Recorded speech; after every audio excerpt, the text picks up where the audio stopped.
There's two big stories dominating all the airwaves and all the talk right now. You're probably following them yourself. One, of course, Elon Musk, reputedly the wealthiest man on the planet, looking to buy Twitter. That's been going on, and now just recently, a federal judge in Florida ruled the national mask mandate put in by the CDD and the Biden regime to be unconstitutional and not well thought out, so they just eliminated it. What I want to suggest is that there is more of a connection between the two stories than you might think at first glance. Let's talk about it.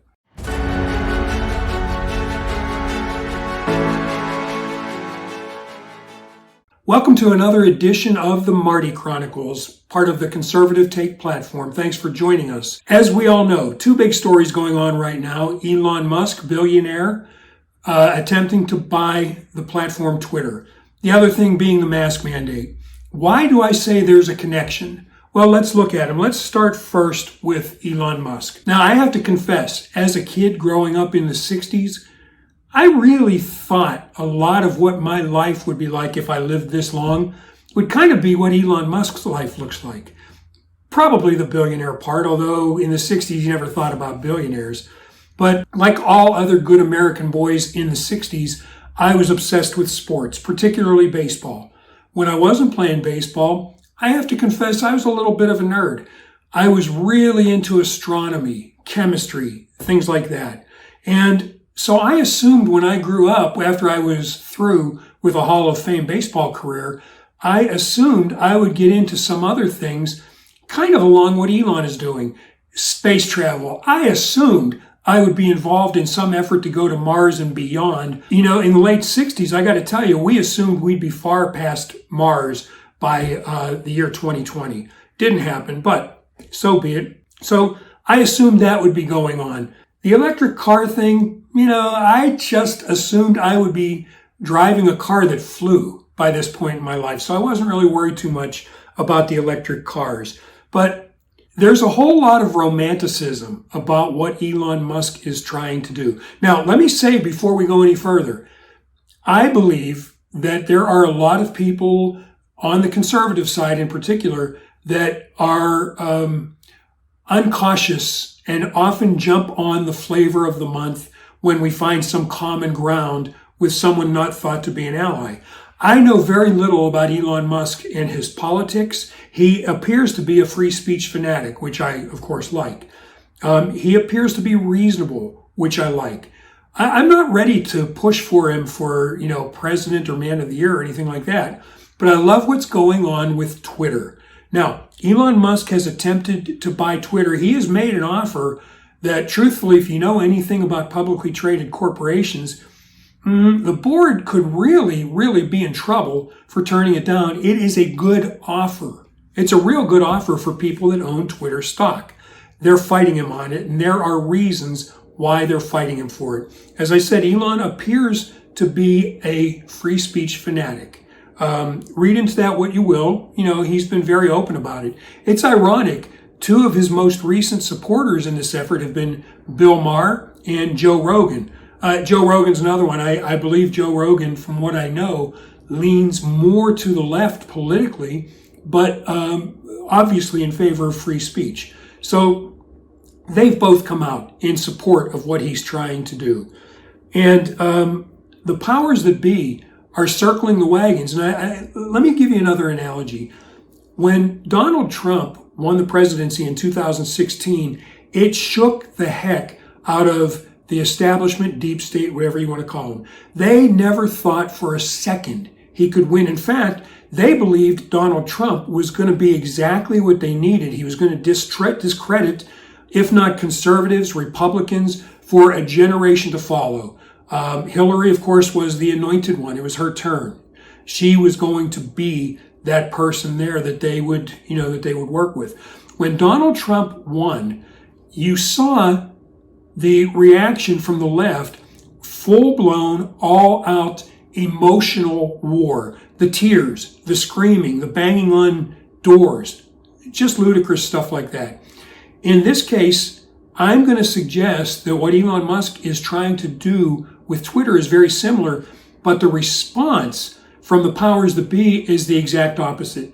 It's a very detached, very unemotional approach. And I'm saying that because I think they learned something with Donald Trump. So they're going about this completely differently. There's this huge irony with the Washington Post, which is owned by the second richest guy on the planet, coming out and saying how terrible it is for a billionaire to own a platform like Twitter. There's a real irony in that.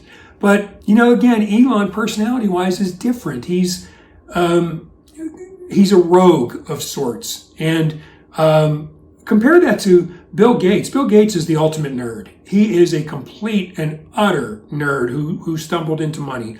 Bezos, Amazon's a fantastic idea. Give him credit for that. But he's a bald little nerd. So Elon is different. Now, the wagons are circling, and you're going to see trench warfare on this, I guarantee you, like you haven't seen.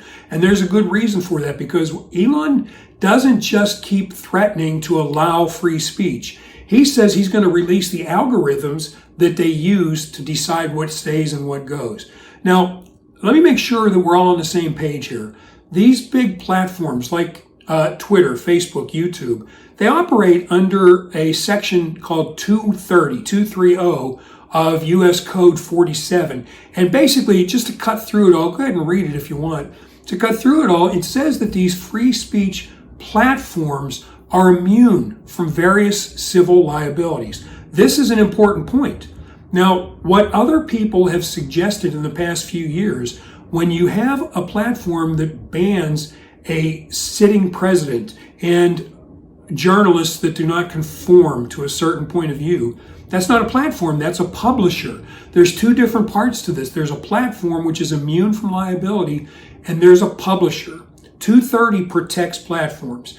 If Elon Musk comes in and runs roughshod and lets everyone know what the algorithms are and just sort of rolls the dice, that's a terrible thing for a lot of reasons. They don't want to allow that. It's ironic at the same time. One of the things that the left has used in the past few years, particularly with regards to Twitter, is something called doxing. They find someone that's unpopular to them, and they release their home address. They contact whoever they work for and things like that. We literally just saw this. There is, if you're on Twitter, you're probably familiar with an account called Libs of TikTok. What it is, it's an account that literally takes videos posted by liberals on TikTok and puts them without comment on Twitter. And really, it's hysterical because when you see what these guys are really doing. Ironically, a woman, Taylor Lorenz, has now doxed the person behind Libs of TikTok, which is funny because if you know anything about her, she was just on one of the channels a few weeks ago, literally crying, talking about the PTSD that she's gotten as a result of people attacking her on social media. Those are the kinds of things that go on. If it's a free speech platform, a lot of that just happens. But if it's a publisher, there's a whole other story. Now, let's go to the second part of this. Yesterday, I don't know when you're seeing this, but yesterday, a federal judge in Florida came out with, in my opinion, a very reasoned, very well thought out opinion that the mask mandate put in, particularly for planes, airports, things like that, put in by this regime and the CDC was A, unconstitutional, and B, had no scientific sense to doing it. That's a good thing. That's a good thing. And it's important to note, I don't think it's over. As we do this right now, I don't think it's over. I think there's more coming on it, and we'll see how it plays out. But right now, we don't see anything. We don't know what's going to happen with it. Now, here's the point. If the Biden regime was smart, if they cared, they would do this in a heartbeat, because you know what's going to happen now? Everybody's going to fly somewhere. You're going to see a boost to the economy. You're going to see things that they need to happen will happen. But this regime doesn't care. They don't care that much they don't care about optics. You can go back to 2019. The people behind this presidency have cared not one whit about optics. Optics are what you see. And they didn't care because platforms that we just talked about, like Elon Musk is trying to buy, they controlled the narrative. So go back to 2019. You had someone running for president who never left his basement, who, when he left his basement, couldn't get more than a dozen people to show up wherever he was.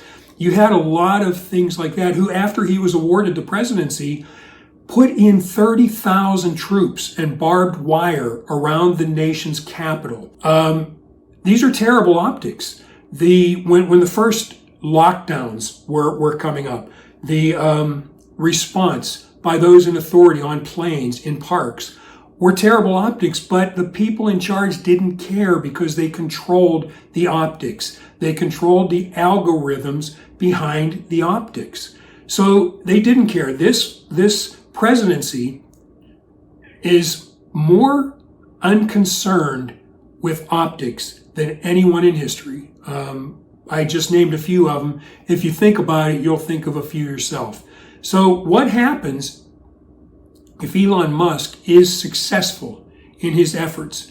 Well, a couple of things. One, we just talked about, free speech flourishes, and suddenly people are allowed to post what they want to post. Now, Section 230, don't get me wrong, it has things in place that would stop, in theory, human traffickers and things like that. That's a totally different thing. We're talking about people saying the sky is blue, and others saying, well, no, do some research. It's actually red.